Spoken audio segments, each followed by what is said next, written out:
Hi, Hi. Melissa. Hello. Yay, Melissa Etheridge. She's got a theme song, and I'd love to sing along. Do do do do do. You got it. How you doing, girl? Doing fine. How are you? I'm awesome, and we are so excited to basically have you as the first concert of the year, January 21st, War Memorial Auditorium in Fort Lauderdale. We're going to be the first concert to ever grace this stage. Fantastic. I'm very Yes. excited about that. Thank you. You are a rock star for all, but a trailblazer for certain groups of people. I am one of those groups of people. Thank you for making my life easier. Oh, well, That's that's very good. Thank you so much. now I'd like to take a quick trip down memory lane. Sure.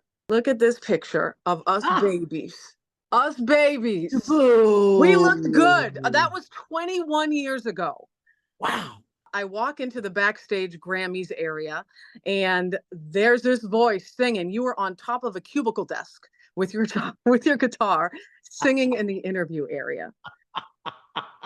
One of my favorite performances from you ever has got to be in 2005 when you came out on the Grammy stage. It was one of my favorites, one that keeps coming back to me. People keep reminding me. I mean, this is almost 20 years ago, and people still say, either they were going through it, their mother was going through it, something. It just rings a bell for a lot of people. And I'm very grateful for that opportunity, that one. All those people might have been going through that at the same time we're talking about your cancer. Yes. Um, and you just ran out on stage with your bald head. I don't think anybody else going through that scenario could have given the energy that you gave that night. Going through cancer is a whole thing in itself. And I think the part that really affected me was that women are more afraid of being bald than actually the cancer. My realization was that my cancer was caused by a great deal of stress and thoughts that I was thinking that would send the chemicals and making my uh, environment acidic and thus causing tumors and cancer. It comes from not knowing how wonderful and beautiful and amazing we are. And I really wanted to blow that out of the water that, bald or not, you are beautiful. And it was really something. And in that moment, you gave other women Mm. the confidence to walk around with their bald head as well. Yeah, yeah, that's what I went and visited my doctor like the next week. And they said, "Oh my God, you should have seen there were more bald heads around here that week." Everyone just like throwing their wigs away. Oh, that's awesome. It's kind of like back in the day. They took the bras off, they burned them, throwing the wig out. Come on, the wigs are gone. Another great time that I got to see you was at Ravinia in Illinois when I lived in Oh, Chicago. And you had a new guitar for every single song. do have a wide variety of guitars. Yeah, about 20 years ago, I really decided to start playing guitar more, to step into the lead guitar. I would always let the guy take the lead guitar and then I would, play, but I can play all that stuff. Uh-huh. And it was actually my wife who said, why don't you play that? Why don't you, everyone's watching you anyway. Why don't you get up and do it? I was like, okay.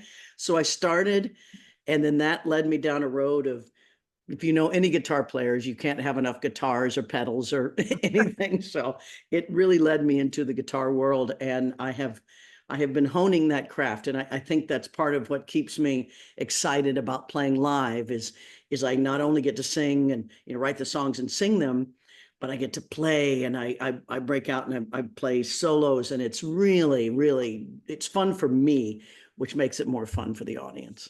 There was a very intense moment. It was like you were going off Santana style, Yeah, and your eyes were closed. You opened your eyes and you're like, it's like you forgot where you were.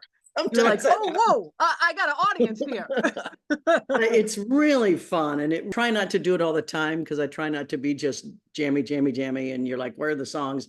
But about 3 or 4 times a night, I really let myself get lost in the music, and it's such a delight for me that I hope it's delightful for the audience too. It is. And the next time I got to see you was in Chicago as well at the Cadillac Theater. It was the first time I got to hear you play Take My Number Live, one of my Oh, favorites. oh, thank you. For the record, Like the Way I Do is my ultimate favorite, though. Like, Understood. it's my Understood. also my go-to for karaoke. It's not easy to sing. And you're coming back to Florida January 21st with I'm Not Broken. Yeah. And if nobody's seen the docuseries on Paramount Plus, whoa, it's deep. It's a docuseries that's on Paramount Plus, and it's a concert documentary that I filmed in the women's penitentiary in Kansas. I grew up in Leavenworth, Kansas, which had a whole lot of the penitentiaries anyway around my hometown. I was 2 blocks from the big federal penitentiary. It was just part of our life. And I had gone into those prisons and performed when I was a teenager, and we did a lot of shows for people in there, and the audiences they were so appreciative. It lifted them up, and I never ever forgot that. And I always wanted to go back and do it again. And this film not only documents the concert, which was so moving for me, but we go into the lives of 5 of the inmates, and they open up, and you start to realize, wow, especially women that are incarcerated are there for more emotional and mental reasons that begin with childhood trauma.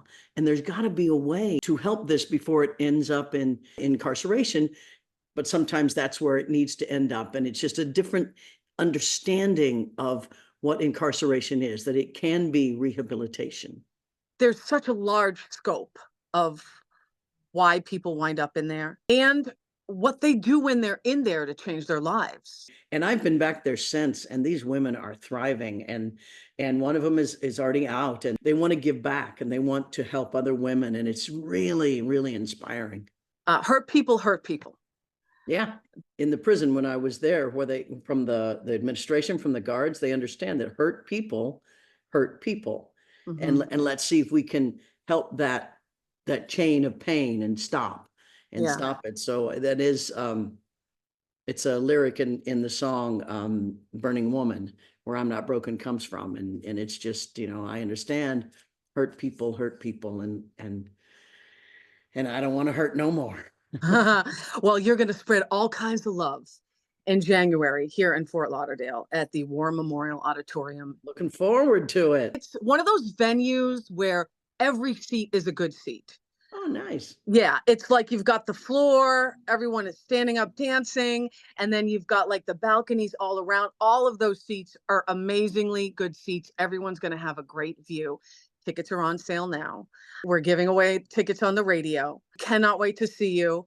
It's going to be January 21st with Lisa Loeb. Yeah, come on, let's take you back to the 90s, I've been here all the time, girl. Yeah. I feel it. We are looking forward to it. South Florida loves you. Thank you so much. See you then.